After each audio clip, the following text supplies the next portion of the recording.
Almost quit America. Have you ever stood in the middle of a quiet room and suddenly felt like your whole life was too loud? Not noisy in sound, but heavy in your chest. Like every decision you've ever made decided to show up at the same time and ask you one simple question: are you sure? 2 weeks ago, standing in America, I asked myself something even harder. Should I quit? Quit America? Quit this life? Quit trying to be strong in a language that still feels like borrowed clothes? And if you're learning English right now, tired, confused, and quietly thinking about giving up, this story is already about you. It started on a morning that looked perfectly normal. Blue sky, cold air, the kind of weather Americans call nice. But your body calls, why are we here? I remember opening the door, feeling the dry wind hit my face, and thinking, this is not home. That thought didn't come with drama. It came calmly. Which was scarier? When your mind stops shouting and starts whispering, it usually means it's serious. You don't quit America in one big moment. You quit it slowly. In pieces. First, you stop being curious. Then you stop talking. Then you stop dreaming in English. You still listen. You still read. You still speak when you must. But inside, something has already packed its bags. Those 2 weeks before that morning were heavy. Not the busy kind of heavy. The quiet, sinking kind. Climate was the first punch. America's regional weather doesn't care about your mood. One day it's freezing dry air that cracks your skin. The next day it's sunlight, so bright it feels fake. Your body struggles. Your sleep breaks. And when your body is tired, your English gets worse. You forget words you know. Simple words. Like your brain suddenly says, nope. Not today. That's when English stops being a tool and starts feeling like a test you keep failing in public. I remember standing in a grocery store, trying to ask a simple question. Something easy. Something I had practiced. The sentence was there. Right there. And then, nothing. My mouth opened. My mind froze. The other person waited politely. Too politely. That American politeness that gives you space, but also distance. I smiled. Nodded. Walked away without asking. In that moment, English didn't feel like a language. It felt like a wall. At home, things weren't lighter. Marriage under pressure feels different in a foreign country. You're both tired, but tired in different ways. One of you misses family. The other misses identity. Small misunderstandings grow teeth. A look becomes an argument. Silence becomes evidence. And because everything happens in English outside, you come home already emotionally translated. Exhausted. I caught myself thinking something dangerous. Maybe we made a mistake. Not just moving. Not just America, but believing we could handle this. That's the moment people don't talk about when they say move abroad or learn English. The moment when motivation disappears and discipline hasn't arrived yet. When YouTube videos about easy English listening feel annoying instead of helpful. When you press play, hear a native speaker talk fast, and think they live in a different universe. And here's the honest part. I almost stopped practicing. Not loudly. Quietly. I told myself, I'll rest today. Then tomorrow. Then next week. My English didn't get worse, but it stopped moving. And when learning stops, doubt grows. There's a psychological reason for this. When your brain faces constant unfamiliar input, new climate, new culture, new language, it goes into protection mode. The nervous system doesn't care about your dreams. It cares about safety. So it says, avoid, reduce, quit. Not because you're weak. Because you're human. But knowing that doesn't magically fix things. The turning point wasn't a big speech. It wasn't motivation. It was a small, uncomfortable realization one evening when everything was quiet. Kids asleep. House still. I realized I wasn't afraid of America. I was afraid of becoming someone smaller here. Someone who listens but doesn't speak. Someone who understands but isn't understood. That fear hurts more than homesickness. So I asked myself a different question. Not should I quit? But what if I go slower? Slower English. Slower expectations. Slower healing. I didn't need fluent. I needed functional. I didn't need confidence. I needed continuity. That night, I listened to a short English story. Very simple. Almost boring. I read it slowly. Out loud. Alone. No pressure. No accent shame. Just me and the words. And for the first time in days, my chest felt lighter. America didn't change. My problems didn't disappear.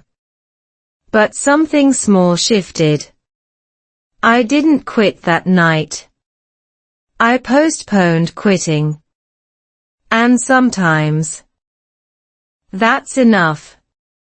If you're listening to this and you feel stuck, tired, or secretly thinking about giving up English, or a bigger dream, remember this: quitting usually doesn't come from failure. It comes from exhaustion. And exhaustion needs rest, not judgment. This story isn't over. Not mine. Not yours. 2 weeks that broke me. If you want to understand why people almost quit America, don't look at big failures. Look at small days stacked together. Days that don't explode. They just press down. For me, it was 2 weeks. 14 ordinary days that slowly convinced my nervous system that something was wrong, even when nothing dramatic happened. Let me tell you how. those 2 weeks felt. Imagine waking up tired, even though you slept. Not because you stayed up late, but because your brain never fully turned off. Outside, the air was dry and cold. Not romantic cold. The kind that makes your nose hurt and your skin feel tight. I remember thinking, why is the air angry here? Back home, weather had moods. Here, it had rules. And the rules didn't care about how I felt. Every morning started with small negotiations. With my body. With my mind. Get up. Drink water. Think in English. That last one sounds funny, but it's real. When you live in another country, your brain switches languages before you even brush your teeth. And that switch costs energy. A lot of it. During those 2 weeks, English surrounded me like background music I couldn't turn off. Conversations at the store. Announcements. Ads. Small talk that wasn't small at all when you had to process it word by word. Listening felt like running a marathon at walking speed. You're not fast, but you're never allowed to stop. Reading wasn't easier. Signs. Emails. Forms. Policies. America loves policies. Everything has instructions.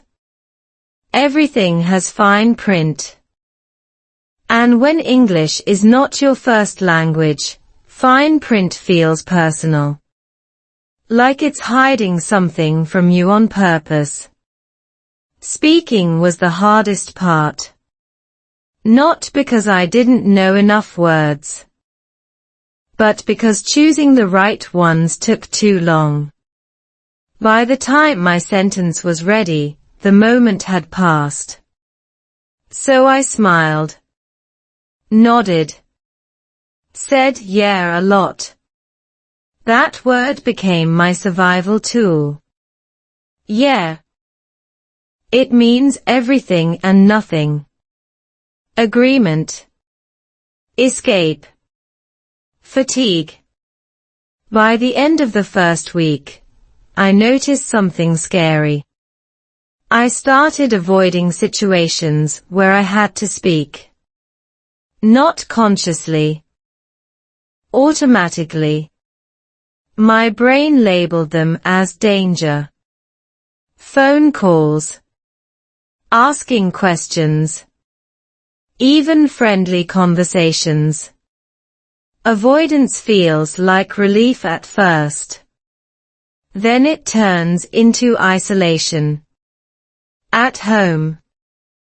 The pressure didn't reset. Marriage doesn't pause just because you're tired in a foreign language.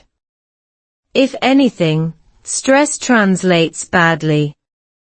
One small misunderstanding can feel like betrayal when both of you are already empty. I remember one night, we argued about something stupid. Something that didn't matter. But underneath it was everything else. Fear. Loneliness.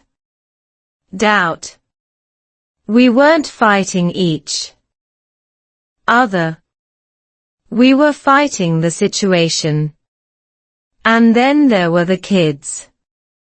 Children adapt faster than adults. That's the cruel part. They pick up words quickly. They laugh. They play. They correct your pronunciation without meaning to. You feel proud and small.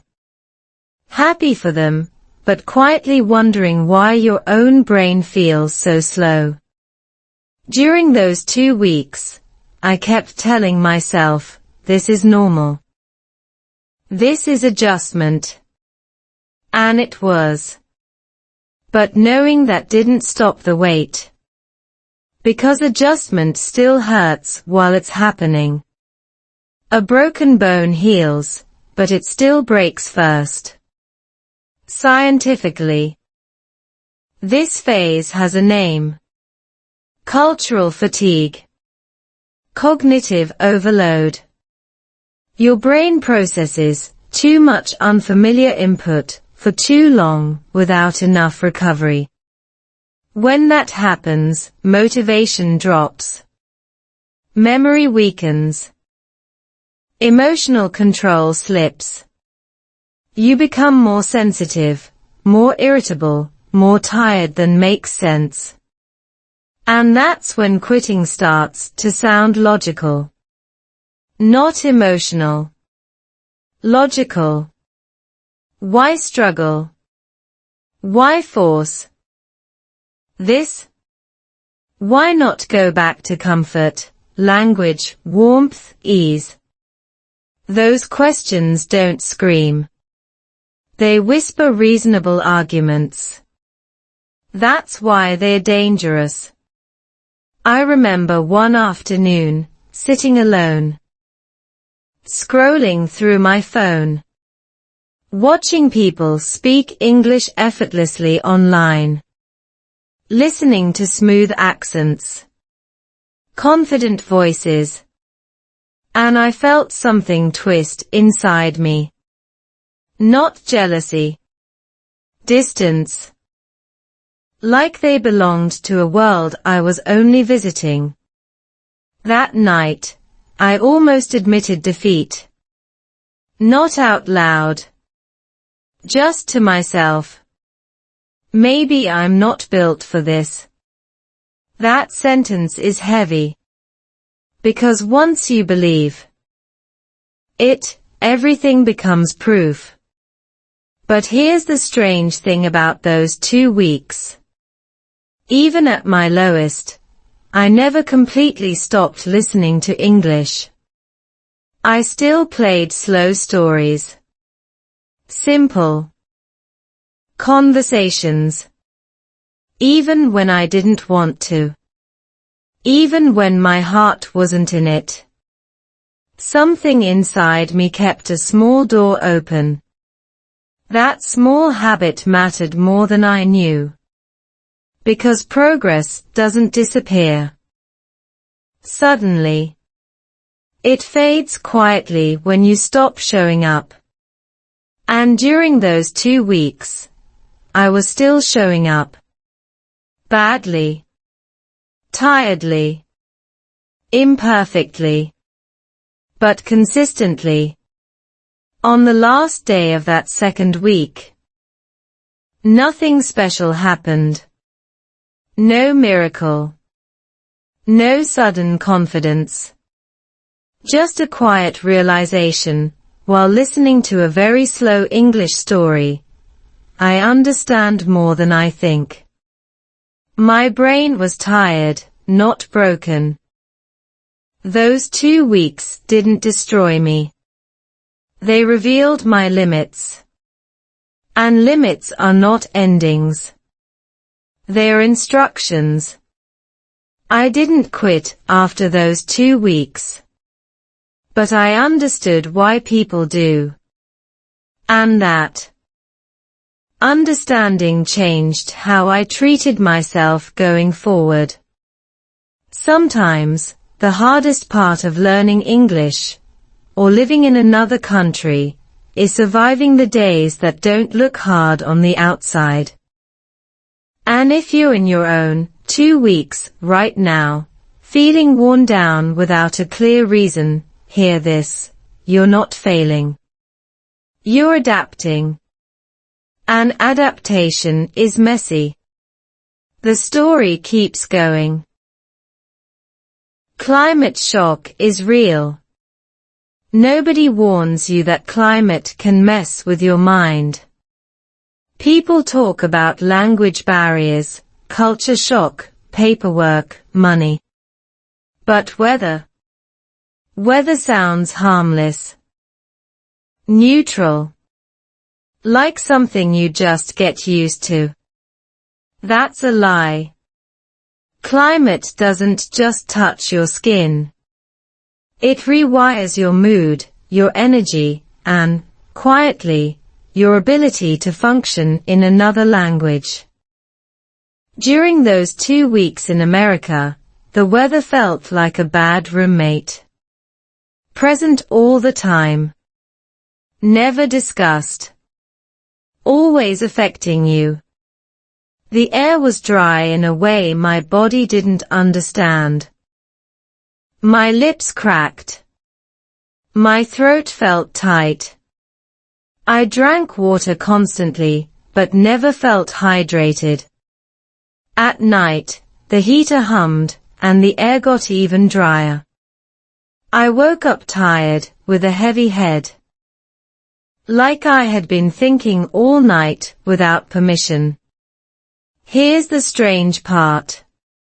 When your body is uncomfortable, your brain becomes impatient. Short-tempered. Less flexible. And learning a language requires flexibility. It requires tolerance for mistakes, pauses, and confusion. Climate shock steals that tolerance. I remember trying to listen to a slow English conversation one afternoon. The kind designed for learners. Clear. Calm. Normally manageable. But that day, the words felt sharp. Not difficult, sharp. Like my brain had no padding left. After 5 minutes, I wanted to turn it off. Not because I didn't understand, but because I couldn't handle it. That's when I realized something important. I wasn't losing English. I was losing comfort. In many parts of America, especially inland regions, the climate has rules. Dry winters. Strong air conditioning in summer. Temperature swings that don't match the sun. Your body constantly adjusts. An adjustment uses energy. Cognitive energy. The same energy you need to listen, read, and speak in another language. Science backs this up. When the body is under environmental stress, cold, dryness, low humidity, cortisol levels increase. Cortisol is a stress hormone. High cortisol doesn't make you stupid. It makes you cautious. Defensive. Your brain shifts focus from growth to survival. And learning a language is growth. So when you feel mentally slow, foggy, or unmotivated in a new climate, it's not laziness. It's biology. But biology doesn't explain the emotional part. Climate also changes how loneliness feels. Cold air makes silence louder. Long gray days stretch time. Even sunny days can feel empty when the light doesn't warm you the way you expect. You start missing weather without realizing it. Rain that smells familiar. Humidity that hugs you. Seasons that match your memories. One morning, I stood by the window, watching a perfectly blue American sky. No clouds. No movement. Just stillness. And suddenly, I missed chaos. Wind. Noise. Warm air. I missed feeling held by the environment instead of managed by it. That emotional discomfort spilled into everything. Conversations felt colder.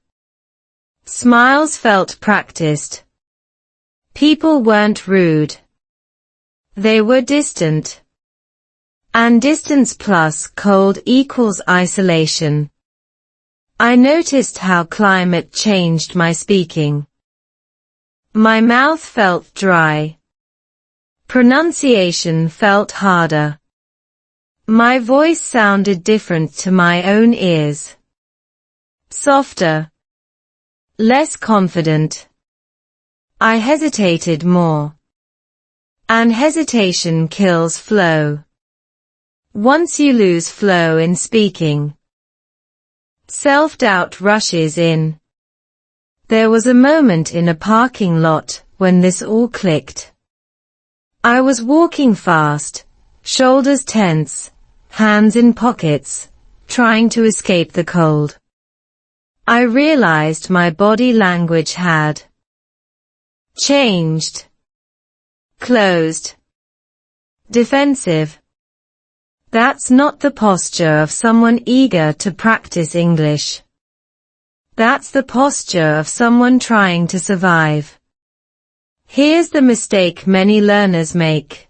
They blame themselves. Why am I slower here?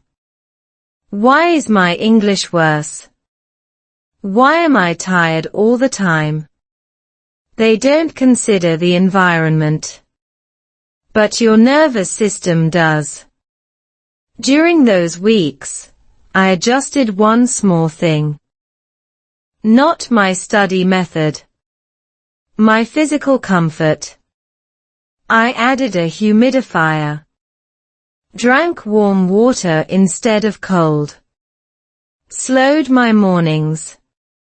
Short walks in sunlight. These sound unrelated to language learning. They're not. Once my body felt safer, my brain softened. And once my brain softened, English stopped feeling like an attack. I tested this deliberately. I listened to the same English story before and after, making myself physically comfortable. The difference was obvious. Same words. Same speed. Different experience. One felt irritating. The other felt manageable. That's when I understood. Climate shock is not just about weather. It's about how much energy you have left for everything else. America didn't change its climate for me. But I changed how I lived inside it. And that shift mattered.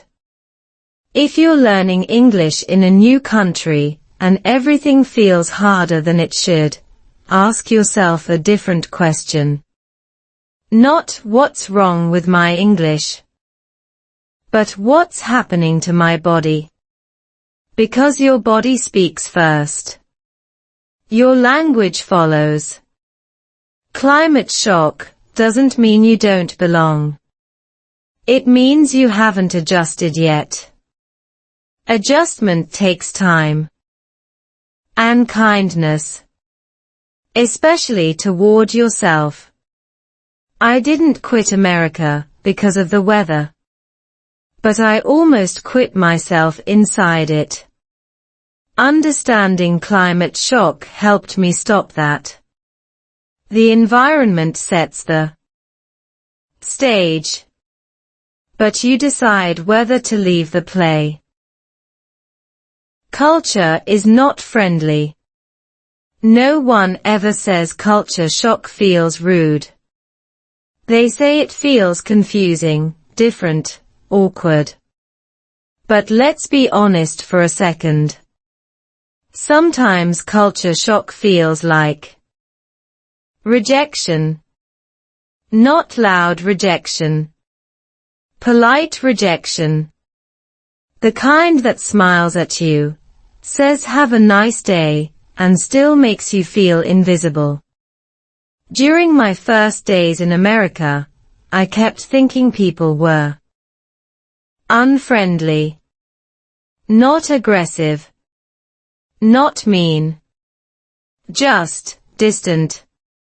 Conversations ended quickly. Eye contact was brief. Small talk stayed small. Everyone was efficient, purposeful, moving somewhere else. And I kept wondering, did I do something wrong? Here's the tricky part. In many American settings, distance is respect. Privacy is kindness. Not interrupting is politeness. But when you come from a culture where warmth means closeness, this distance feels cold. And cold, combined with a foreign language, feels personal. I remember greeting a neighbor one morning. I smiled, said hello, asked how they were. The answer was quick, automatic. Good, thanks. And then they kept walking. No pause. No follow-up. No curiosity. I stood there for a second longer than necessary, holding a conversation that had already ended. That moment stayed with me longer than it should have. Culturally, Americans are taught not to intrude. Not to ask too much. Not to cross invisible boundaries. Emotionally, that can feel like no one cares. Especially when you're already tired, already translating everything in your head, already unsure where you stand. And this affects language learning more than people realize. When you feel socially unsafe, your brain switches to observation mode. You listen more. You speak less. You wait. You analyze. You rehearse sentences you never say. English becomes something you consume, not something you use. That's dangerous. Because language grows through interaction, not perfection. I caught myself overthinking everything I said. Tone, volume, word choice. Was I too direct? Too soft? Too slow? Too fast? Cultural uncertainty multiplies language anxiety. Suddenly, you're not just worried about grammar. You're worried about meaning. The wrong thing. One afternoon, I stood in line at a cafe, listening to people joke casually with the barista. Easy laughter. Short sentences. Relaxed voices. When it was my turn, my body tightened. My English wasn't worse than theirs. But my confidence was. I ordered quickly. Efficiently. Like I was apologizing for existing in the conversation. Culture didn't attack me. It ignored me. And that silence was loud. Psychologically, humans read social feedback constantly. When feedback is neutral or minimal, the brain often interprets it as negative. Especially under stress. This is called negativity bias. Your mind fills in gaps with worst-case explanations. They don't like me. I don't belong. I'm awkward. But the truth is simpler. They weren't rejecting me. They were just busy being themselves. Once I understood this, something shifted. I stopped expecting warmth to look familiar. I stopped comparing emotional styles. Instead of asking, why aren't they friendly? I asked, what does friendliness look like here? And the answers were subtle. A door held open without words. A cashier remembering your order. A neighbor nodding instead of talking. In American culture, consistency often replaces closeness. Reliability replaces emotion. It's not cold. It's just quiet. But quiet cultures are hard when you're learning a language out loud. I noticed that when I lowered my expectations of social connection, my English improved. Not magically. Practically. I stopped chasing approval. I focused on clarity. On being understood. Not liked. That reduced pressure. And reduced pressure improves fluency. There's also a scientific layer here.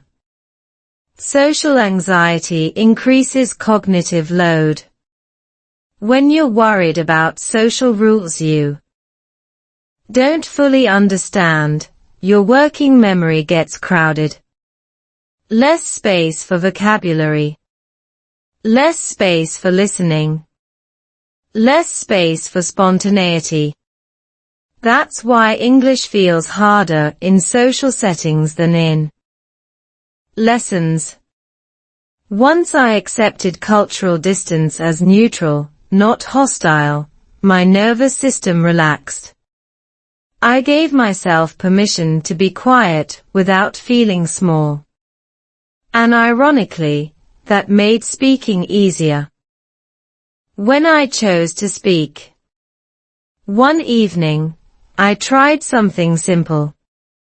Instead of forcing conversation, I allowed pauses. Short answers. Imperfect sentences.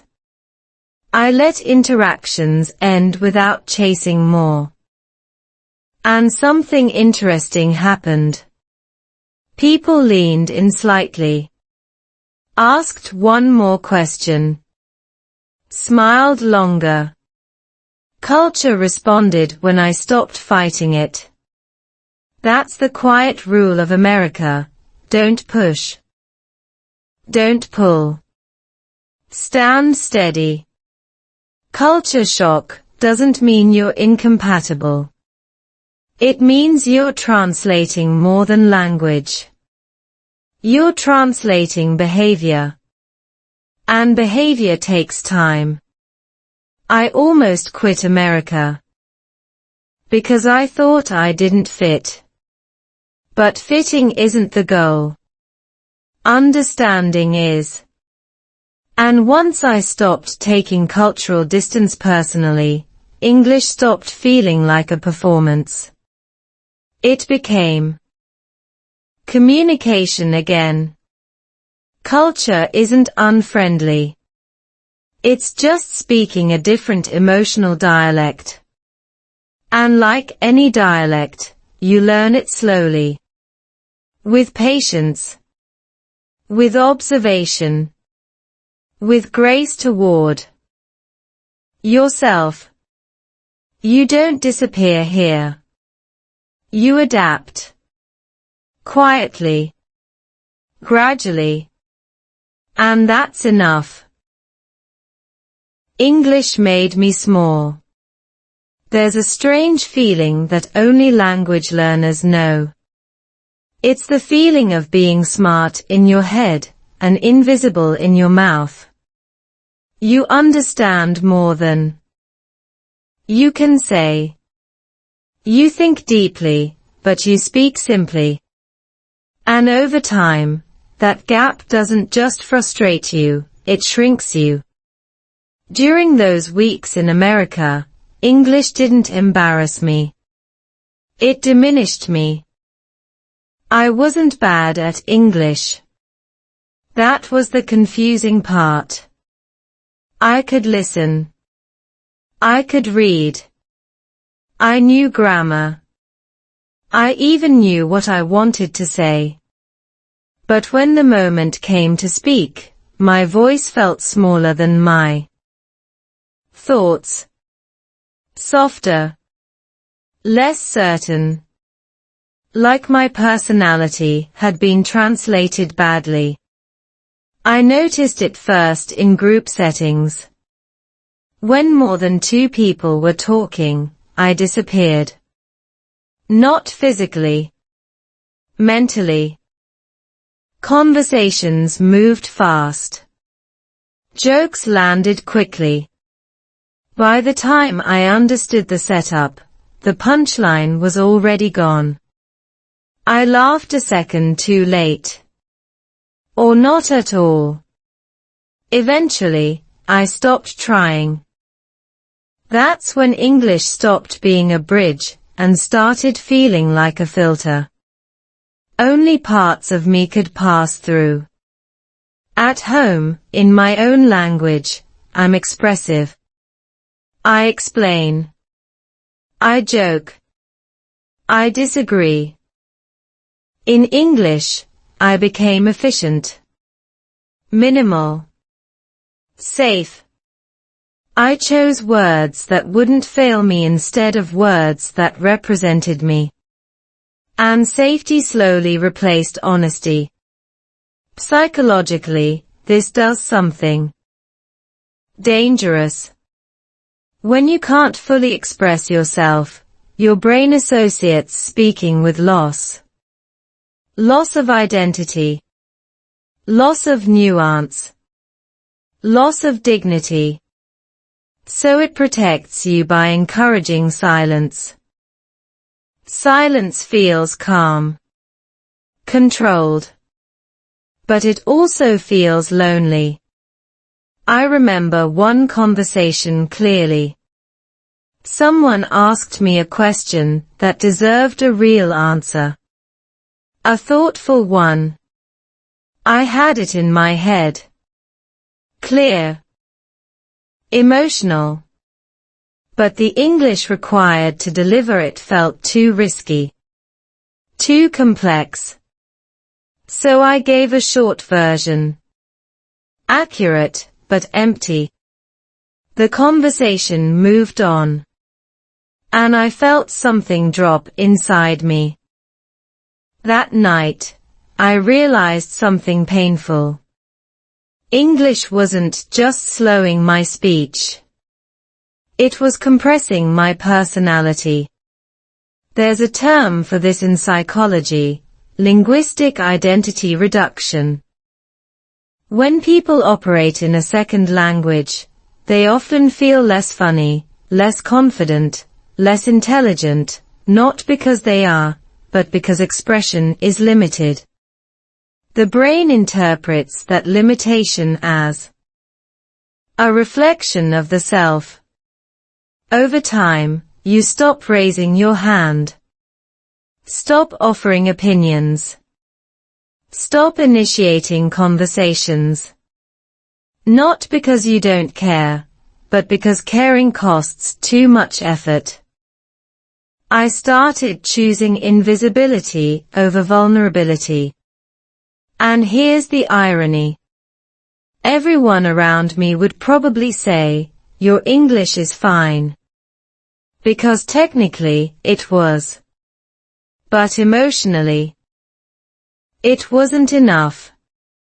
It didn't carry my weight. It didn't hold my story. This is where many learners quit. Quietly. They keep listening. Keep reading. But they stop becoming in the language. English turns into a tool for survival, not connection.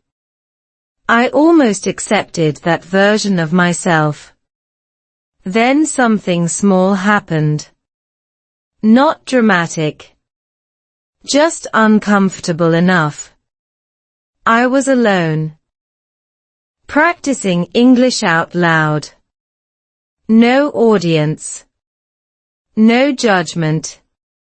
I told a simple story about my day. Slowly. With pauses. With mistakes. And I noticed my voice sounded different. Fuller. More mine. Not fluent, but present. That moment hit me hard. The problem wasn't English. It was pressure. I had been trying to speak correctly instead of honestly. And correctness is heavy. It sits on your chest. Honesty, even broken honesty, breathes. From then on, I changed one rule. When I spoke English, I stopped trying to sound smart. I tried to sound real. Short sentences. Clear feelings. Simple words. No apologies. No overthinking. And something shifted. Not overnight. But noticeably. I spoke more. Not better, more. I interrupted occasionally. I asked follow-up questions. I let my accent exist without explanation. And people responded. Not to my grammar. To my presence. There's science behind this too. When you reduce self-monitoring, constantly checking for errors, your working memory frees up. That improves fluency, even if accuracy stays the same. Flow beats perfection. English stopped making me small when I stopped asking it to make me perfect. If you're learning English and feel like you've lost parts of yourself, you're not imagining it. Language can do that. But it can also give them back, slowly, imperfectly, honestly. You don't need advanced vocabulary to be yourself. You need permission. And once you give yourself that, English becomes a mirror again. Not a mask. I didn't quit America because English made me small. I stayed because I learned how to grow inside it. Marriage under pressure. Marriage doesn't break loudly in a foreign country. It tightens. Quietly. Like a knot you don't notice until breathing feels harder. When life gets heavy. In another language, love doesn't disappear, but it gets tested in ways no one prepares you for. During those weeks in America, our marriage wasn't unhappy. It was exhausted. Imagine two people carrying invisible backpacks. Yours is filled with English accents, misunderstandings, social rules you don't fully understand. Theirs is filled with worry, responsibility, adaptation. Maybe even guilt for feeling tired when everyone says you should be grateful. Now imagine both of you expecting comfort from each other, while both of you are already empty. That's pressure. At home. Back in your comfort culture, small problems get solved quickly. You explain. You joke. You release tension. In a foreign country, everything costs more energy. Even kindness. Even patience. especially communication. We argued about small things. Really small things. Dishes. Timing. Tone. But the argument was never about dishes. It was about fatigue speaking through irritation. Fear wearing the mask of criticism. I noticed how English followed us home. Not directly, but emotionally. After a full day of translating myself to the world, I had less patience left for love. My responses became shorter. My listening became weaker. Not because I cared less, but because I had already spent my emotional currency outside. Psychologists call this emotional depletion. When self-control and empathy get used up during the day, they don't automatically recharge at night. Marriage requires empathy.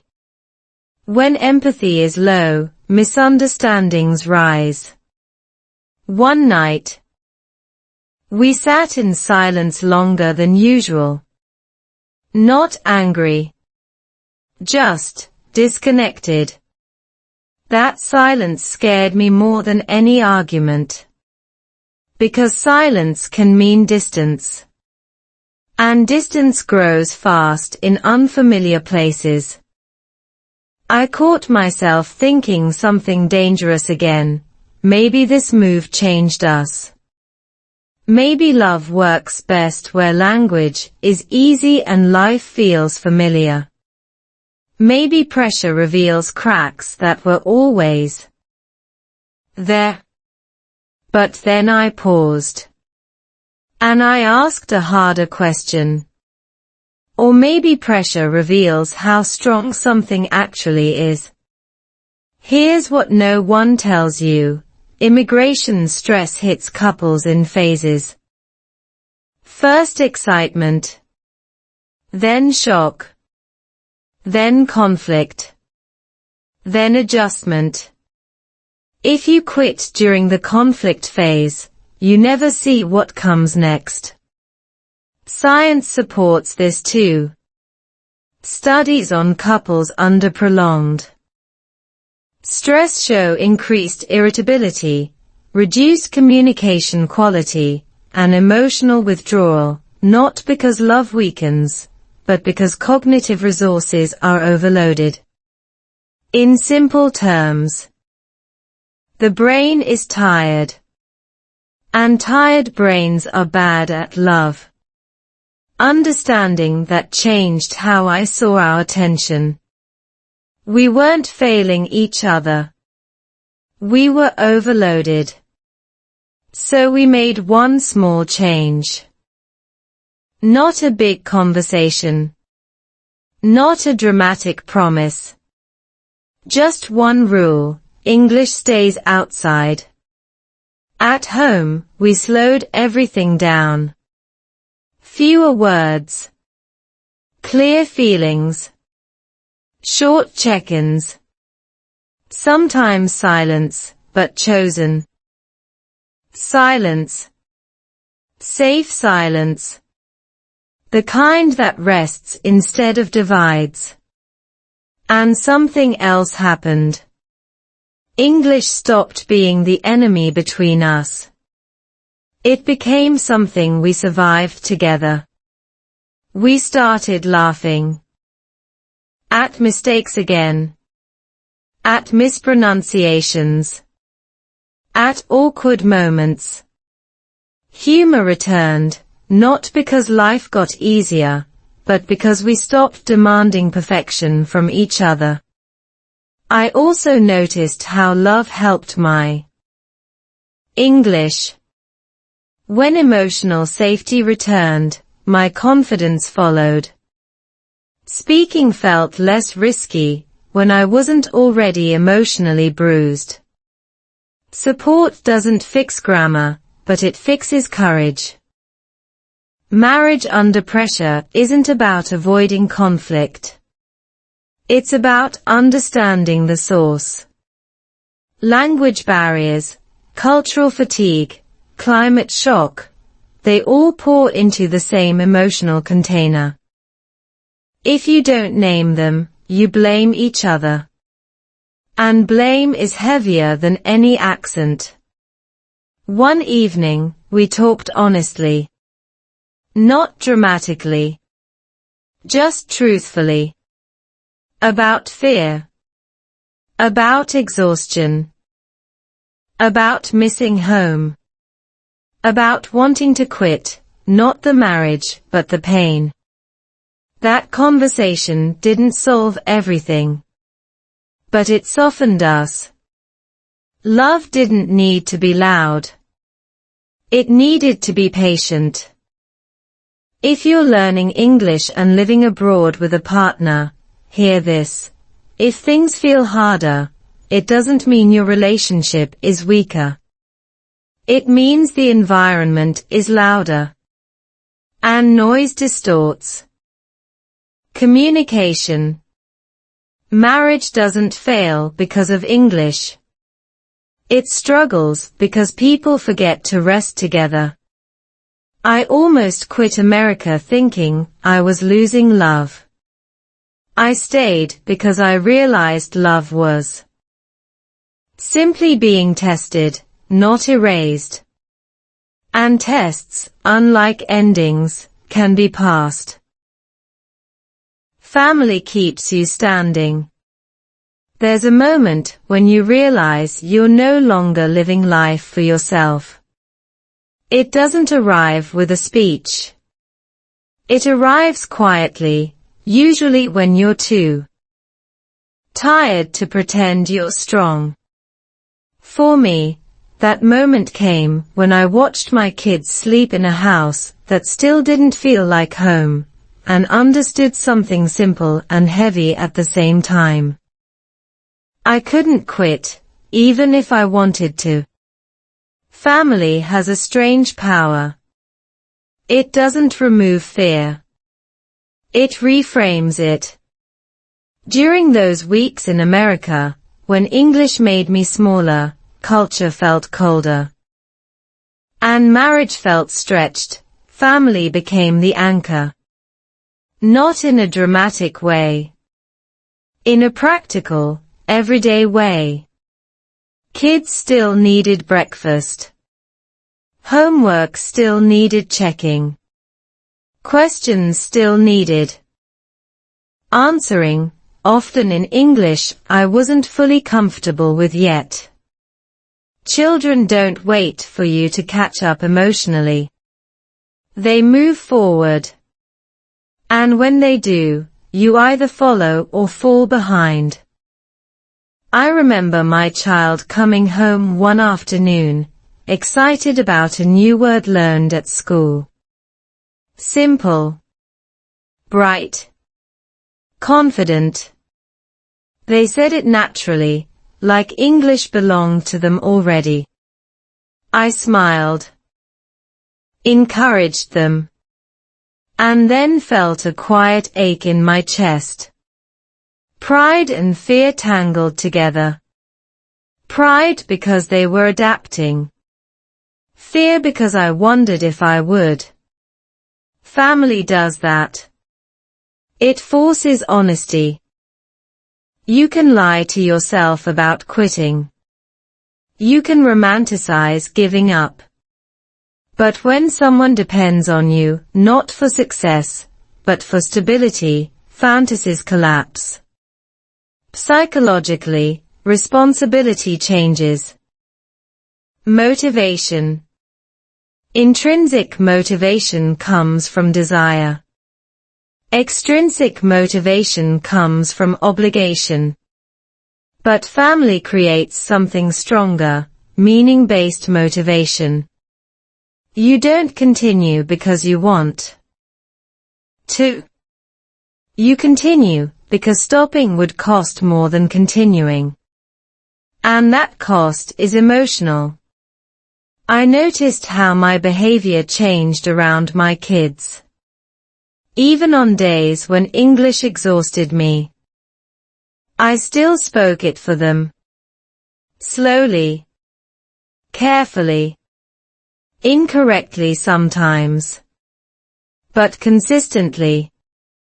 I didn't want English to become a source of fear in our home. I wanted it to feel normal. Safe. Human. That meant I had to model something important. Struggling without quitting. Children learn less from what you say and more from what you tolerate.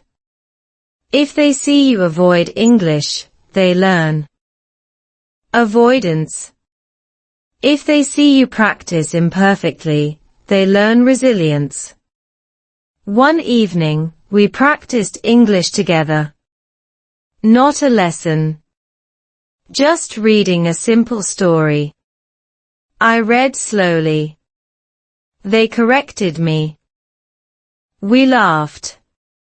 There was no shame in that room. Only effort. That moment mattered more than any language app.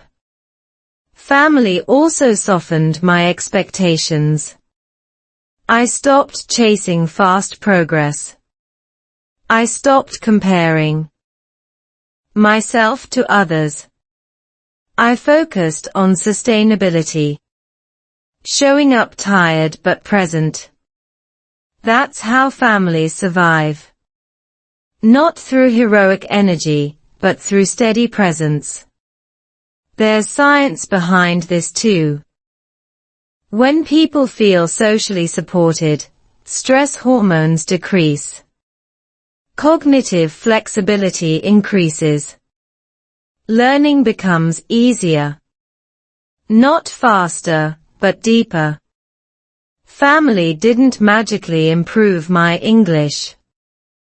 It gave me the emotional safety to keep practicing. I also realized something uncomfortable. I wasn't just afraid of failing in America. I was afraid of disappointing my family. That fear could have crushed me. Instead, it grounded me. Because disappointment isn't the same as failure. And effort counts, even when outcomes are slow. On particularly hard days, I imagined what quitting would look like. Packing up. Explaining. Going back. Starting over. It sounded comforting, for about 5 minutes. Then reality returned. Kids adapting again. Another transition. Another loss. Another explanation. Staying was hard. But leaving wasn't easier. It was just familiar. Family made that clear. One morning, while walking together, I listened to my kids switch between languages. Effortlessly. No fear. No overthinking. Just communication. I realized something important then. Fluency isn't the goal. Belonging is. And belonging starts at home. I didn't need perfect English to be present. I needed courage. Repetition. Patience. Family doesn't push you forward aggressively. It stands behind you quietly and refuses to let you collapse.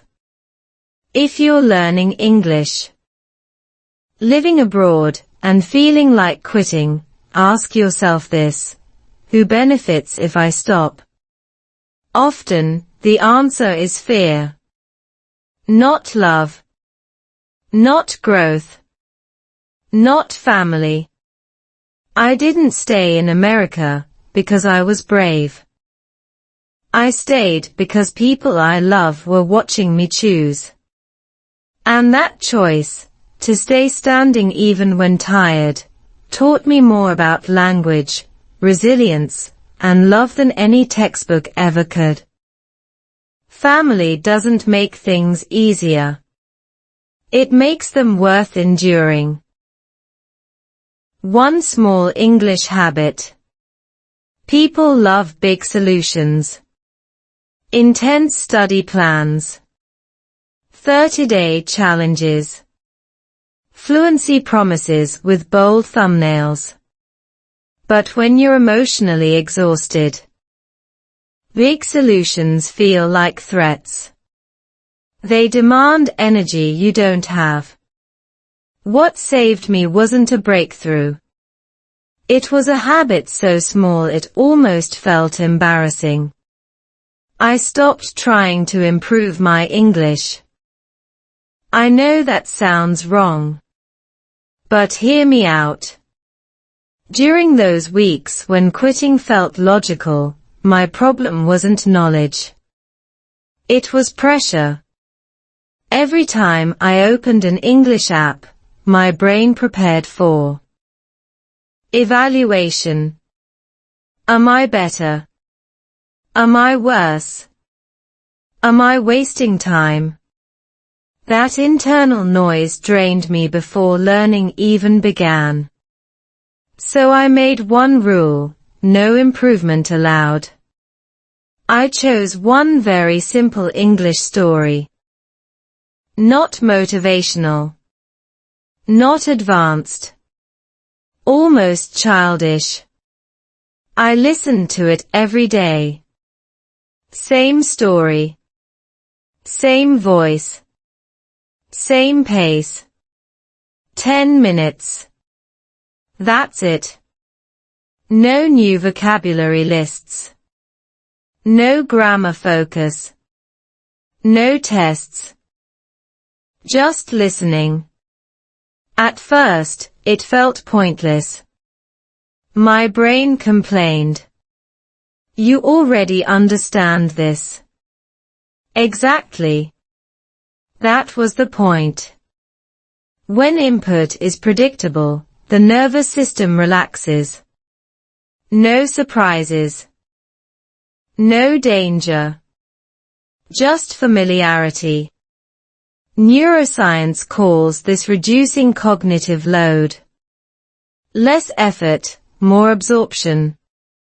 After a few days, something unexpected happened. My listening became softer. I wasn't straining. I wasn't chasing meaning. Meaning came to me. Then I added reading. Same story. Printed. I read it out loud. Slowly. No correcting myself. No stopping. I let mistakes pass like bad weather. The goal wasn't accuracy. It was flow. This habit did something powerful. It restored my relationship with English. English stopped being a challenge. It became a routine. And routines don't scare the brain. Psychologically, habits bypass motivation. You don't need to feel inspired to brush your teeth. You just do it. This small English habit worked the same way. It didn't ask how I felt.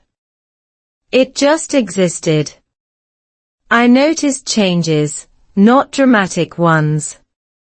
Subtle ones. I started forming sentences faster. Pauses shortened. My confidence didn't spike, but my fear dropped. And fear is the real enemy of speaking. There's a concept in language acquisition called comprehensible input. When you understand most of what you hear, your brain naturally fills in the rest. No forcing. No memorizing. Just exposure. That's what this habit gave me. 10 minutes a day sounds insignificant. But consistency compounds. Especially when emotional resistance is low. I also noticed something else. My inner voice changed. Instead of saying, "You're behind," it said, "You're still here." That matters more than progress charts. After a week, I caught myself speaking English without rehearsing. Small sentences. Natural moments. No mental script. That surprised me. Because I wasn't studying. I was living with English quietly in the background. This habit didn't make me fluent. It made me stable. Stability is underrated. Stability keeps you from quitting. Most people don't quit because they are bad at English. They quit because English becomes associated with stress. Once your brain links a language to anxiety, it avoids it automatically. This habit broke that link. I wasn't chasing confidence anymore. Confidence followed me. I shared this habit with my family. We listened together sometimes. No pressure. No correction. Just shared exposure. English became a shared environment, not a personal battle. That's when I understood something important. You don't build language skills first. You build safety first. Skills grow inside safety. If you're tired, overwhelmed, or secretly planning to quit English, don't add more effort. Reduce it. Shrink it until your nervous system stops protesting. One story. One voice. One routine. Don't ask, "Is this enough?" Ask, "Can I do this even on my worst day?" If the answer is yes, you found the right habit. I almost quit America because everything felt too big. This small English habit reminded me that survival doesn't require intensity. It requires continuity. And continuity, quiet, boring. Unglamorous continuity, changes lives. Science behind giving up. Quitting rarely feels dramatic. It feels reasonable. Logical. Even calm. That's the part no one warns you about. When you're under long-term stress, your brain doesn't scream, "Run." It gently suggests, "Stop." And it does this using science, not emotion. During those weeks in America, I wasn't panicking. I was calculating. Energy in. Energy out. Effort versus reward. My mind kept returning to one quiet conclusion: this is too much. That conclusion felt mature. Responsible. But it wasn't wisdom. It was biology. The human brain evolved to conserve energy. When resources feel limited, sleep, comfort, familiarity, the brain looks for ways to reduce load. Learning a language in a foreign environment is one of the most cognitively expensive tasks you can do. So your brain starts negotiating an exit. This isn't weakness. It's the nervous system doing its job. Neuroscientists describe this as allostatic load, the cumulative burden of chronic stress. When stress stays high for too long, the brain shifts from growth mode to survival mode. In survival mode, curiosity drops. Motivation flattens. Risk-taking disappears. And learning, which requires all three, becomes unattractive. That's why you don't quit on day 1. You quit on day 14. Or day 60. After the excitement fades and the effort stays. I noticed this in my own thoughts. I stopped imagining future conversations. I stopped planning goals. I started fantasizing about rest. Not success, rest. My brain wasn't dreaming. It was negotiating peace. There's also decision fatigue. Every day in a foreign country requires constant micro-decisions. What words to use? How to respond? What tone fits? What behavior is acceptable? Each decision drains mental energy. By evening, your capacity for effort is gone. So when you think, I don't feel like practicing English today, that feeling isn't laziness. It's depletion. Another psychological factor is learned helplessness. When effort doesn't produce immediate visible results, the brain begins to doubt the value of effort itself. You listen. You practice. You still struggle.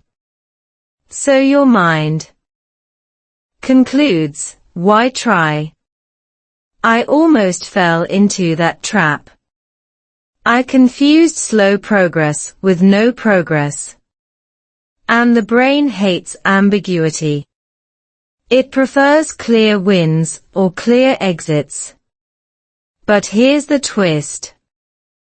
Quitting doesn't actually reduce stress long term.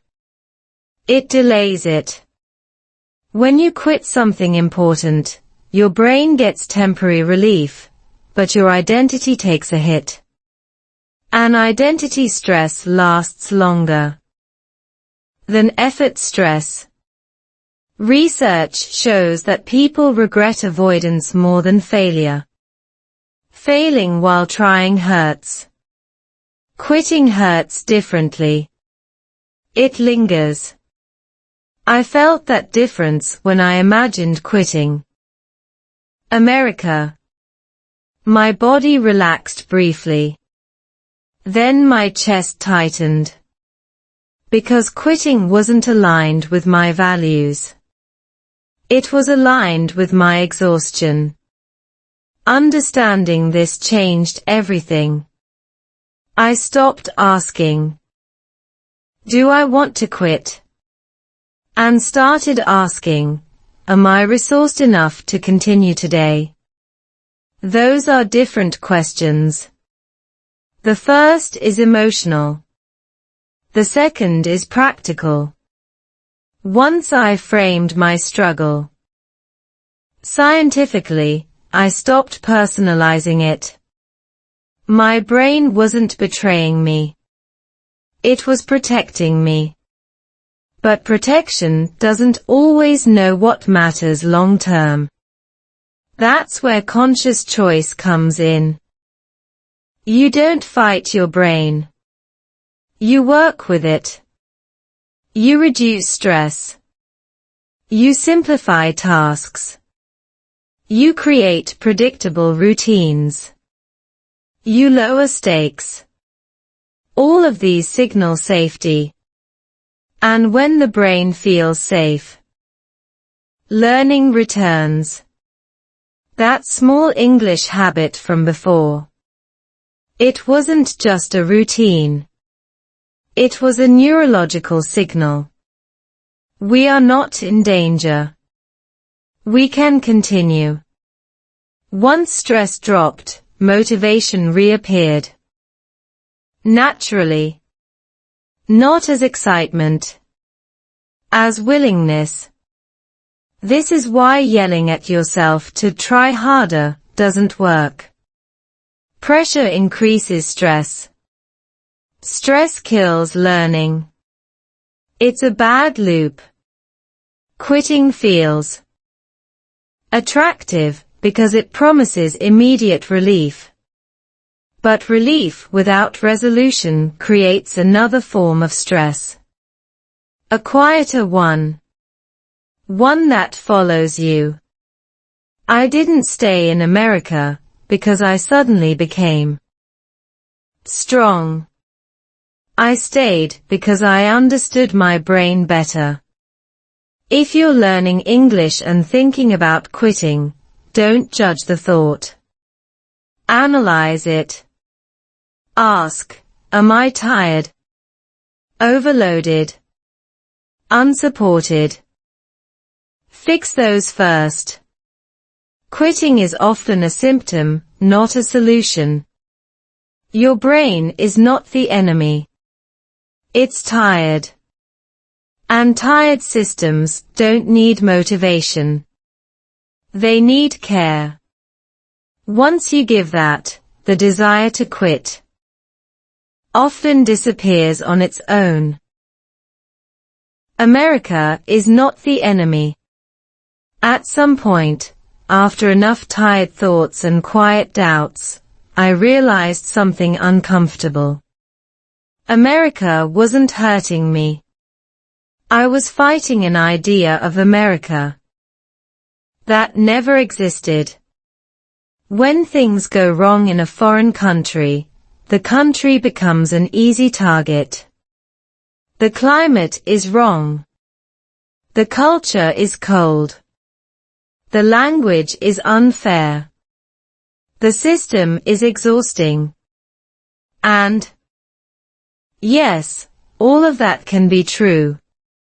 But blaming the place gives your pain a direction. It feels cleaner than facing uncertainty inside yourself. For a while, I told myself, America is too hard. Too fast. Too individualistic. Too distant. Too demanding. That story made sense. It also made quitting feel justified. But one morning, walking alone, listening to my familiar English story, something clicked. America wasn't attacking me. It wasn't even paying attention. It was simply existing. Neutral. Indifferent. And that indifference wasn't cruelty. It was freedom. Places don't adapt to you. You adapt inside them. That realization was both humbling and relieving. If America wasn't the enemy, then there was no battle to win. No villain to defeat. Just a landscape to learn how to live in. I started noticing things I had missed before. Small consistencies. Systems that worked quietly.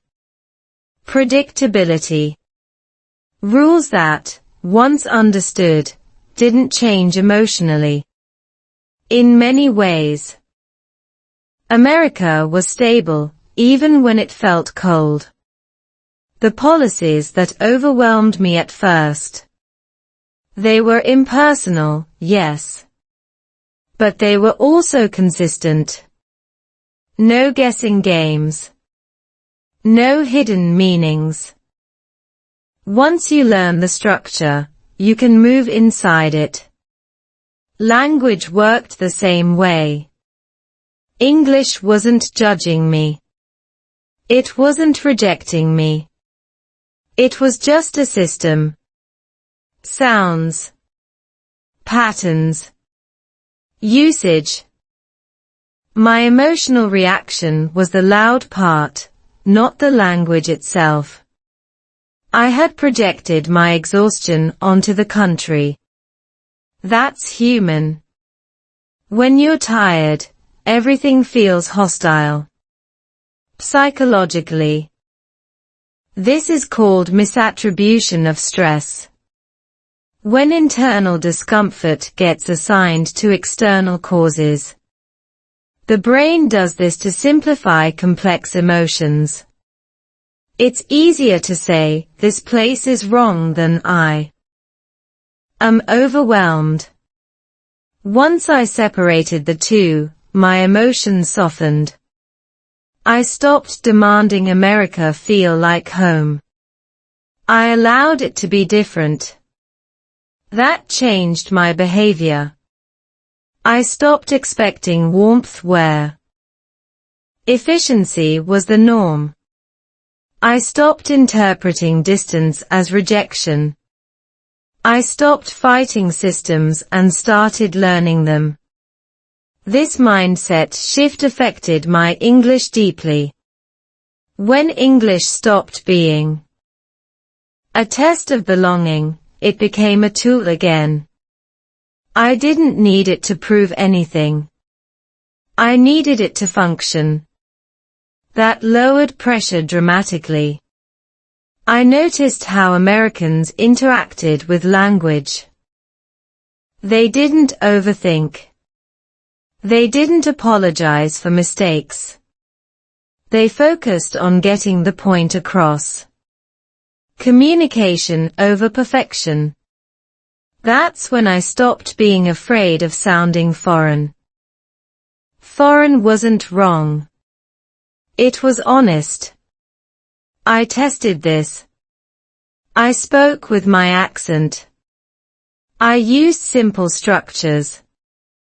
I didn't explain myself. And nothing bad happened. People understood. Conversations moved forward. Life continued. America didn't punish imperfection. It ignored it. That was freeing. I also realized something else. I didn't need to love America to live here. I didn't need to feel inspired every day. I needed functionality, safety, continuity. Romanticizing or demonizing a country are two sides of the same illusion. Both create expectations that reality will disappoint. Once I let go of expectations, adaptation became easier. I wasn't betraying my home culture by adjusting. I wasn't losing myself. I was expanding. America wasn't asking me to become someone else. It was asking me to become practical. If you're learning English and living in a foreign place, check your story.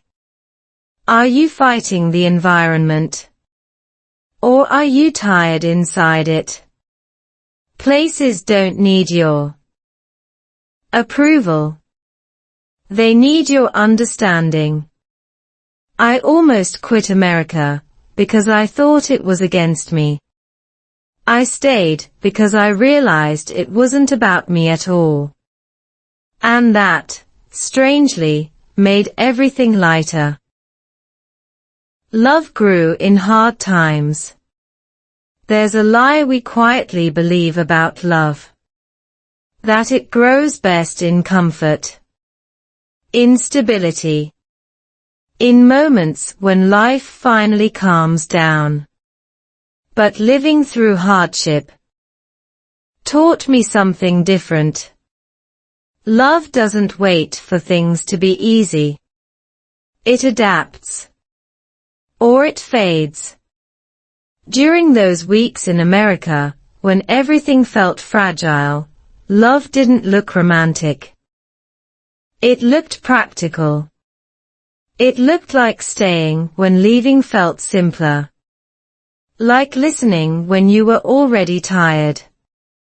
Like choosing patience over being right. Hard times strip love of decoration. I noticed how our relationship changed under pressure. Conversations became shorter, but more honest. We stopped pretending we were okay. We named exhaustion, fear, doubt. Saying those words out loud didn't weaken us. It made the room quieter. One night, instead of arguing, we admitted something difficult. We were both scared. Scared of failing. Scared of disappointing each other. Scared of waking up years later wondering why we didn't quit when it still hurt. That confession changed the tone of everything. Psychologically, vulnerability lowers defensiveness. When both people stop performing strength, the nervous system relaxes. Conflict de-escalates. Not because problems disappear, but because safety returns. Safety is where love grows. English played a strange role in this. Outside, English drained me. Inside, it became something we navigated together. We helped each other find words. Corrected gently. Laughed at mistakes. Language stopped being a private burden and became a shared process. That mattered more than I expected. I realized that love isn't about protecting each other from struggle. It's about struggling in the same direction, even imperfectly. There were moments when quitting America still felt tempting. But those moments were no longer lonely. We talked them through. Not with solutions. With presence. And presence changes everything. Science supports this too. Studies on couples under stress show that perceived partner support, not problem-solving ability, is the strongest predictor of relationship. Resilience. Feeling understood matters more than being fixed.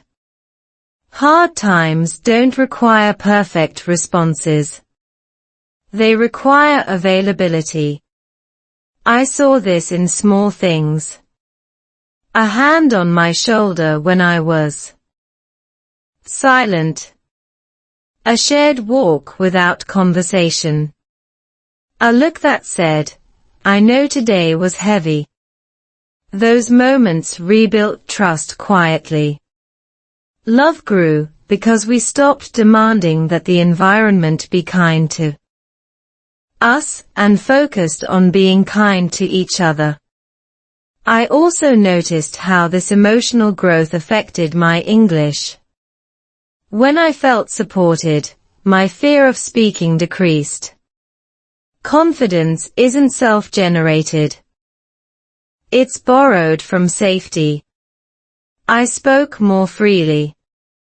Not because my English improved dramatically, but because I wasn't carrying emotional tension alone anymore. Hardship became a filter. It removed expectations we didn't need. It clarified what mattered. Love wasn't about winning America or mastering English. It was about choosing continuity together. I realized something else too. Love in hard times is quieter, but deeper. It doesn't announce itself. It proves itself through consistency. Anyone can love you when you're confident. When you're fluent. When you're successful. Love that stays when you're tired, confused, and doubting yourself, that's different. That kind of love doesn't just survive hardship. It transforms through it. Looking back, those weeks didn't damage our relationship. They matured it. They taught us how to communicate without certainty, how to support without solutions, how to stay present without guarantees. If you're learning English, living abroad, and your relationship feels strained, don't panic. Stress distorts connection before it breaks it. Talk about the pressure, not just the symptoms. Hard times don't mean love is failing. They mean love is being tested. And tests don't exist to destroy things. They exist to reveal strength. I almost quit America thinking love was shrinking. I stayed long enough to see it grow. Don't quit yet. There's a quiet moment after the storm that doesn't get enough attention. Not relief. Not victory. Just stillness. That's where I found myself at the end of those weeks. In America. Not confident. Not fluent. Not fully settled. Just standing. And standing was enough. Quitting had stopped shouting by then.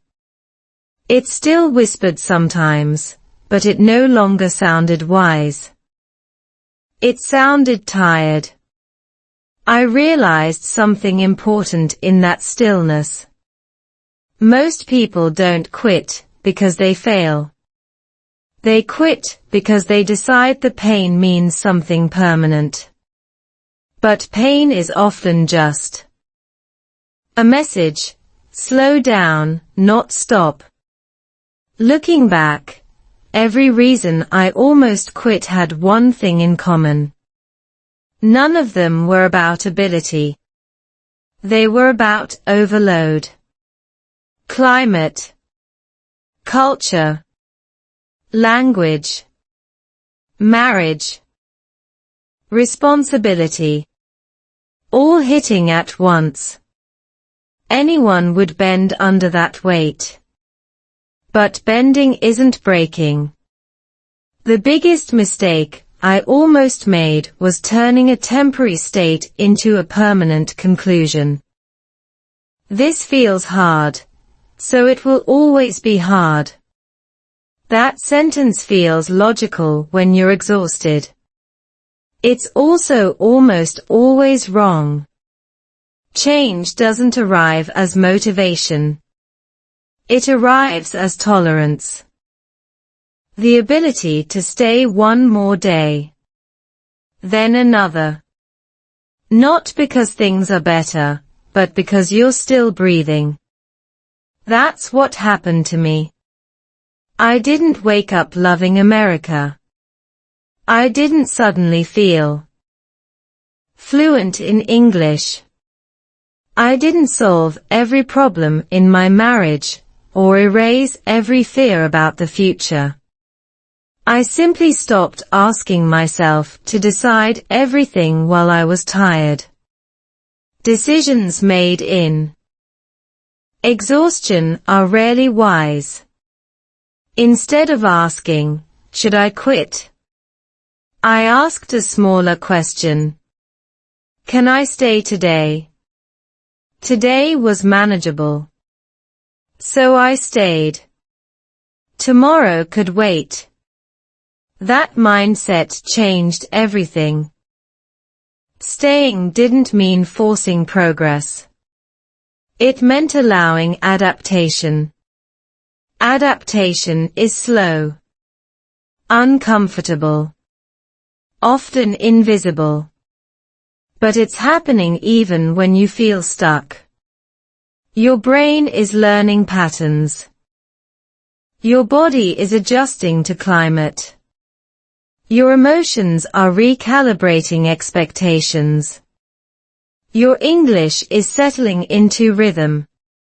You don't feel this process while it's happening. You only notice it when things suddenly feel slightly less heavy for no clear reason. That's when you know you didn't quit long enough for growth to catch up. I started noticing small wins. Not impressive ones. Honest ones. Ordering without rehearsing. Understanding jokes late, but still laughing. Feeling less tense in public spaces. Having fewer internal arguments with myself. Those moments didn't mean success. They meant continuity.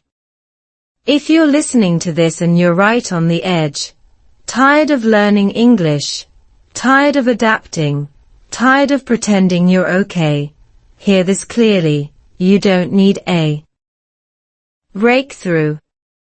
You need permission to pause without quitting. Pausing is not failure. Pausing is strategy.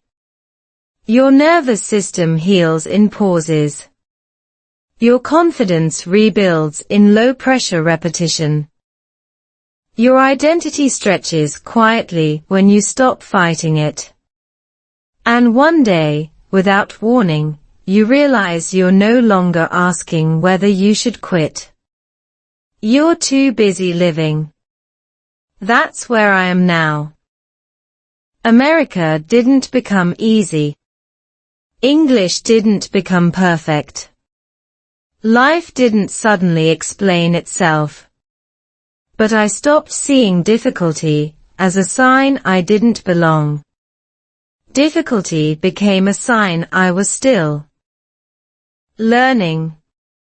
If you're learning English through stories like this, slowly, imperfectly, day by day, you're doing something powerful.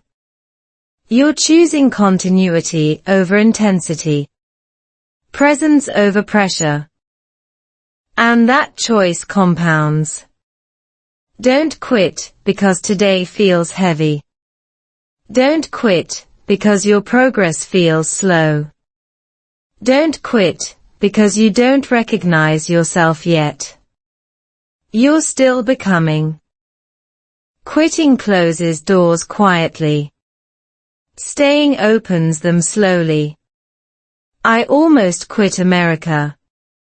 Not because I was weak, but because I was human. I stayed not because I was brave, but because I learned to listen to exhaustion without obeying it. If life feels hard right now, ask yourself one last question. Not, is this worth it, but what might I miss if I leave now? Sometimes the best decision is not a bold move forward or backward. Sometimes the best decision is simply this. Don't quit yet. If you're still listening right now, then maybe you're not just learning English anymore. Maybe you're learning how not to give up. English doesn't change your life overnight. But stories do. Stories change the way you think, the way you stay, and the way you keep going when everything feels heavy.